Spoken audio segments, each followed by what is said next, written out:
Au pas à tous, bien-aimés frères et sœurs, nous allons repartir un peu sur la spiritualité africaine, hein, pour montrer à cette jeunesse africaine que tout ce que nous faisons dans la vie, nous le payons. Si nous ne payons pas ça, c'est ceux qui viendront après nous qui payeront. C'est-à-dire que lorsque un père et une mère font du mal, si ce père-là ou cette mère-là ne paye pas ce mal-là, il y a de fortes chances que ses enfants puissent payer ce mal, ou ses petits-enfants même. Parce que la Bible vous dit, je te maudis jusqu'à la 4e génération. Ça veut dire que, même si ce n'est pas vous qui payez, vos enfants ne payent pas, vos petits-enfants ne payent pas, vos arrière-petits-enfants risqueront de payer. Parce qu'il faut que quelqu'un paye. Oui, quand il y a une cause, il doit avoir les faits. Il faut que quelqu'un paye. D'une manière ou d'une autre. Pourquoi je dis ça? Mais ça se vérifie au niveau étatique en Afrique. Je vous ai déjà dit à plusieurs reprises que ce qui se passe aujourd'hui au Mali, au Burkina, au Niger, c'est le karma. Il y a des gens qui vont vous dire que karma is a bitch. Ça veut dire que le karma, c'est la pire des choses qu'il faut éviter. Quand le Burkina Faso était dirigé par Blaise Compaoré, après avoir assassiné Thomas Sankara, Blaise Compaoré a passé son temps à déstabiliser toute l'Afrique de l'Ouest. Je reprends. Blaise Compaoré a déstabilisé toute l'Afrique de l'Ouest. En particulier la Côte d'Ivoire.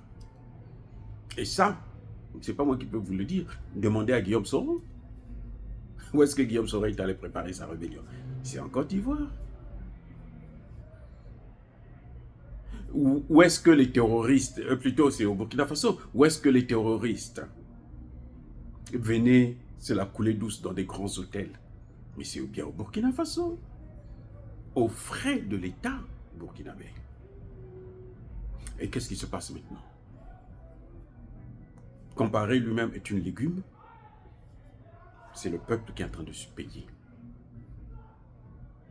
Vous qui soutenez les présidents bidons, sachez-le que vous êtes responsable de leurs actes.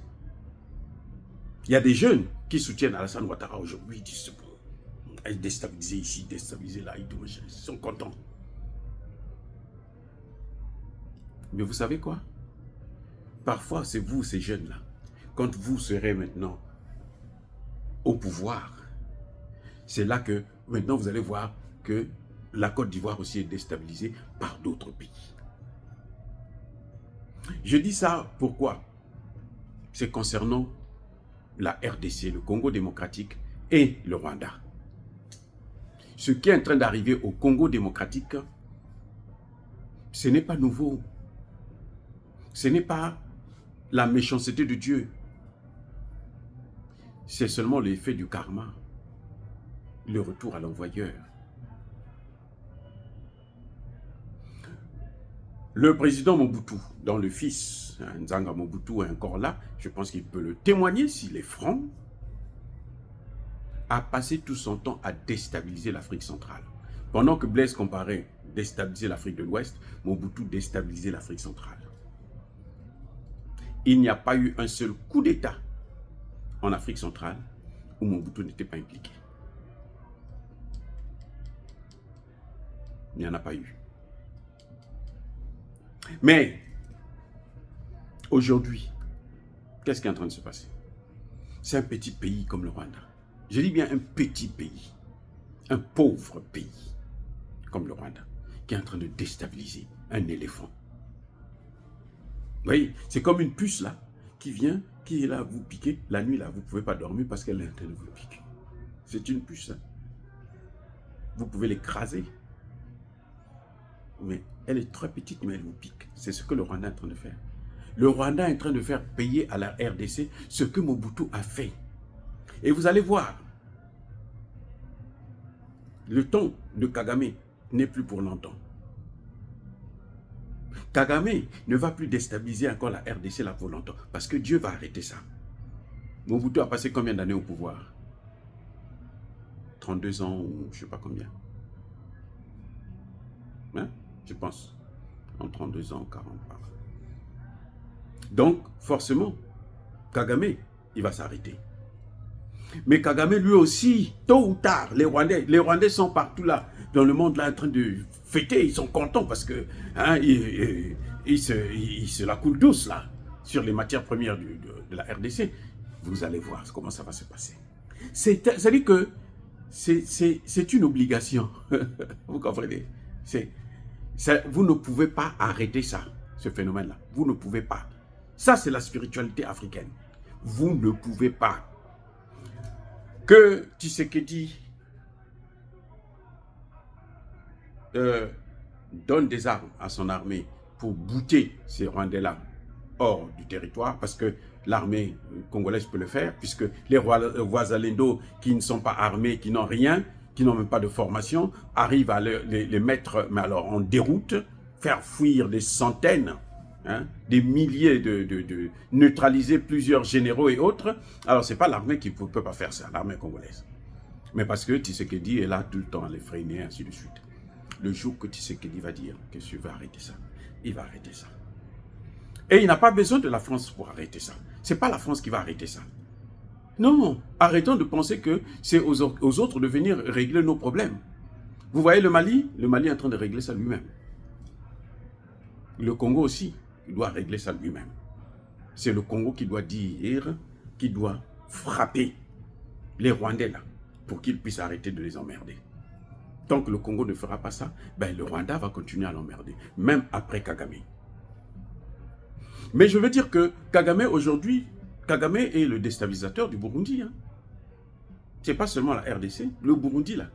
Kagame déstabilise aussi le Burundi. Il va dire que le Burundi aussi c'était la terre du Rwanda. Vous voyez, c'est tellement impensable de voir quelqu'un, un fou. En fait, c'est quand tu es fou, c'est comme ça. Tu n'as même plus de gêne, tu n'as pas de regrets, tu fais des choses sans réfléchir, sans penser quelles peuvent être les conséquences. Non, c'est pour toi, c'est tout à fait normal. Donc, je crois que les Congolais doivent tirer la leçon pour éviter de faire du mal aux autres. Quand je parle des Congolais, je parle même des Congolais de Brazzaville. Parce que quand vous faites du mal aux autres, forcément, tôt ou tard, ça va vous arriver. Forcément, tôt ou tard, ça va arriver dans votre famille. Les puissances qui sont en train de vouloir créer une troisième guerre mondiale, cette fois-ci-là, il n'y aura aucune puissance qui sera épargnée. Parce que c'est la loi du karma. Vous avez passé votre temps à créer des guerres partout, on va amener cette guerre-là chez vous. Voilà. Vous passez votre temps à déstabiliser les autres, on va un jour vous déstabiliser aussi. C'est un principe, mais alors légitime. Emmanuel Macron a passé son temps à humilier les gens. Emmanuel Macron a été humilié au sommet le forum ou quoi là, de l'Assemblée générale de l'ONU. Et oui, il a été humilié. Les gens sortaient de son... il a pris la parole, les gens sont en train de sortir, on les laisse là, on l'abandonne. Alors que d'habitude, ce n'était pas comme ça. Le président français qui parle, mais tous les Africains doivent s'asseoir pour écouter. Le président américain qui parle, tous les Africains doivent être là. Parce que surtout eux, c'est une obligation. Si vous ne le faites pas, mais on va vous taper sur les bras. Maintenant, avec les BRICS, là, la montée des BRICS, les gens s'en fichent. Les gens arrivent à parler. Voilà. Bien-aimés frères et sœurs, encore une fois de plus, sachez-le que ce que vous faites aux autres, vous allez vous-même aussi subir, tôt ou tard, ou c'est vos descendants qui vont payer le prix, et le prix sera très cher.